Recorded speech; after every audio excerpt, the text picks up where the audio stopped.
ഇപ്പോൾ ഇതാ ശബരിമല സ്വർണ്ണക്കൊള്ളയുമായി ബന്ധപ്പെട്ട കേസിൽ തിരുവിതാംകൂർ ദേവസ്വം ബോർഡിന്റെ മുൻ പ്രസിഡന്റും CPM നേതാവുമായ എ പത്മകുമാറിനെ വിജിലൻസ് കോടതിക്ക് പുറത്തേക്ക് കൊണ്ടുവരുന്നതിൻ്റെ ദൃശ്യങ്ങളാണ് പ്രേക്ഷകർ കാണുന്നത്. അവിടെ BJP പ്രവർത്തകർ വലിയ പ്രതിഷേധം ഉയർത്തുന്നുണ്ട്. അവർ കോൺഗ്രസ് പ്രവർത്തകരും ഒപ്പം തന്നെ ഈ പ്രതിഷേധത്തിലുണ്ട്. എ പത്മകുമാറിനെ SIT കസ്റ്റഡിയിൽ വിട്ടിരുന്നു. 2 ദിവസത്തേക്ക് കസ്റ്റഡിയിൽ വിട്ടിരുന്നു. അവിടെ കോടതിക്ക് പുറത്ത് കോൺഗ്രസ് പ്രവർത്തകരും BJP പ്രവർത്തകരും വലിയ പ്രതിഷേധം എ പത്മകുമാറിനെതിരെ ഉയർത്തുന്നുമുണ്ട്. അതിൻ്റെ ദൃശ്യങ്ങളാണ് പ്രേക്ഷകർ ഇപ്പോൾ തത്സമയം കൊല്ലത്ത് നിന്നുള്ള ദൃശ്യങ്ങളാണ് പ്രേക്ഷകർ കാണുന്നത്. എ പത്മകുമാറിനെ 2 ദിവസത്തേക്കാണ് പ്രത്യേക അന്വേഷണ സംഘത്തിൻ്റെ കസ്റ്റഡിയിൽ വിട്ടിരുന്നത്. നാളെ വൈകിട്ട് വരെയാണ് ഈ കസ്റ്റഡിയിൽ ഇപ്പോൾ കൊല്ലം വിജിലൻസ് കോടതി വിട്ടിട്ടുള്ളത്. വിശദമായി പത്മകുമാറിനെ ചോദ്യം ചെയ്യേണ്ടതുണ്ട് എന്ന കാര്യം SIT കോടതിയെ അറിയിച്ചിരുന്നു.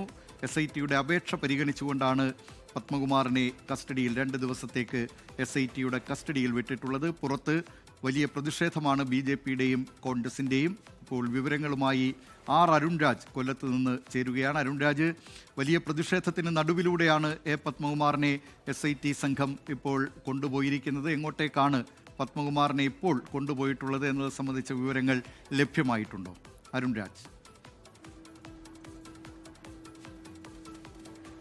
ദിലീപ് കുമാർ, അല്പസമയത്തിനകം തന്നെ കൊല്ലം ജില്ലാ ആശുപത്രിയിൽ പത്മകുമാറിനെ എത്തിക്കും. വൈദ്യപരിശോധന അടക്കം പൂർത്തിയായ ശേഷമായിരിക്കും തിരിച്ച് വീണ്ടും കോടതിയിൽ കൊണ്ടുവരും എന്നുള്ളതാണ് നമുക്ക് ലഭിക്കുന്ന വിവരം.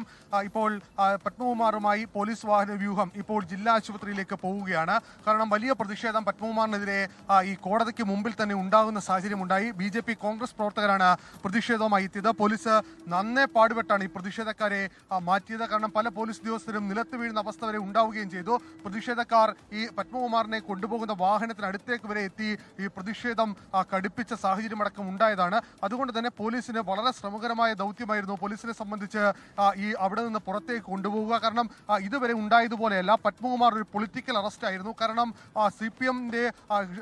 സർക്കാർ തന്നെ നിയോഗിച്ച ഒരു വ്യക്തി, അത് CPMന്റെ ഒരു മുതിർന്ന നേതാവ്, അയാളെ ഒരു സ്വർണ്ണക്കൊള്ള കേസുമായി ബന്ധപ്പെട്ട് പിടിക്കുമ്പോൾ സ്വാഭാവികമായും അതിന്റെ പ്രതിഷേധം ഉണ്ടാകുമെന്ന് പോലീസ് നേരത്തെ മനസ്സിലാക്കിയത്. അതുകൊണ്ട് വലിയ പോലീസ് വിന്യാസം സ്ഥലത്ത് ക്രമീകരിച്ചെങ്കിലും അതിനപ്പുറമായിരുന്നു ഈ പ്രവർത്തകരുടെ ഒരു പ്രതിഷേധം എന്നുള്ളതാണ്. നമുക്ക് ഈ ദൃശ്യങ്ങൾ കാണുന്ന പോലെ തന്നെ പോലീസിന്റെ വാഹന വ്യൂഹം ഇപ്പോൾ ജില്ലാ ആശുപത്രിയിലേക്ക് പോയിക്കൊണ്ടിരിക്കുകയാണ്.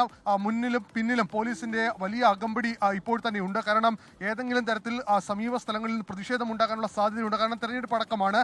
അതുകൊണ്ട് പത്മകുമാറിനെതിരെ ശബരിമല വിഷയം അടക്കമുള്ള കാര്യങ്ങൾ ഉയർത്തിക്കൊണ്ടുവരാൻ സാധ്യതയുണ്ട് എന്നുള്ളത് നന്നായി പോലീസിന് അറിയാം. അതുകൊണ്ട് പ്രതിഷേധത്തെ മറികടന്ന് വേണം പോലീസിന് ഈ നടപടിക്രമങ്ങൾ പൂർത്തീകരിക്കാൻ. ഒരുപക്ഷെ ഈ അന്വേഷണ ഉദ്യോഗസ്ഥരടക്കം നേരിട്ട് ഇവിടേക്ക് എത്തി ഇതുമായി ബന്ധപ്പെട്ട കാര്യങ്ങൾ ക്രമീകരിച്ചിട്ട് പോലും ഈ പോലീസിനെ ഒരു നിമിഷം ഈ പോലീസിനെ പോലും വലിയ രീതിയിൽ ഭയപ്പാടുണ്ടാക്കുന്ന രീതിയിൽ പ്രതിഷേധക്കാർ വാഹനത്തിനടുത്തേക്ക് എത്തുകയും ഈ പത്മകുമാറിന്റെ വാഹനത്തിൽ അതിന്റെ അടുത്ത് ഗ്ലാസിൽ വരെ അടിക്കുന്ന സ്ഥിതി അടക്കം ഉണ്ടാവുകയും ചെയ്തതാണ്. എന്തായാലും അല്പസമയത്തിനകം തന്നെ കൊല്ലം ജില്ലാ ആശുപത്രിയിൽ പത്മകുമാറിനെ എത്തിക്കും. അവിടെ വെച്ചായിരിക്കും തുടർന്ന് ഇനി അടുത്ത നടപടിക്രമങ്ങൾ പൂർത്തിയാക്കുക. വൈദ്യപരിശോധന പൂർത്തിയാക്കിയ ശേഷം തിരിച്ച് കോടതിയിലേക്ക് വീണ്ടും കൊണ്ടുവരേണ്ടതുണ്ട് എന്നുള്ളതാണ് മനസ്സിലാക്കുന്നത്. ഈ പ്രതിഷേധ സാഹചര്യത്തിൽ ഇനി എങ്ങനെ ഇതുമായി ബന്ധപ്പെട്ട കാര്യങ്ങൾ പോലീസ് പൂർത്തിയാക്കും എന്നുള്ളതും ചോദ്യചിഹ്നമാണ്.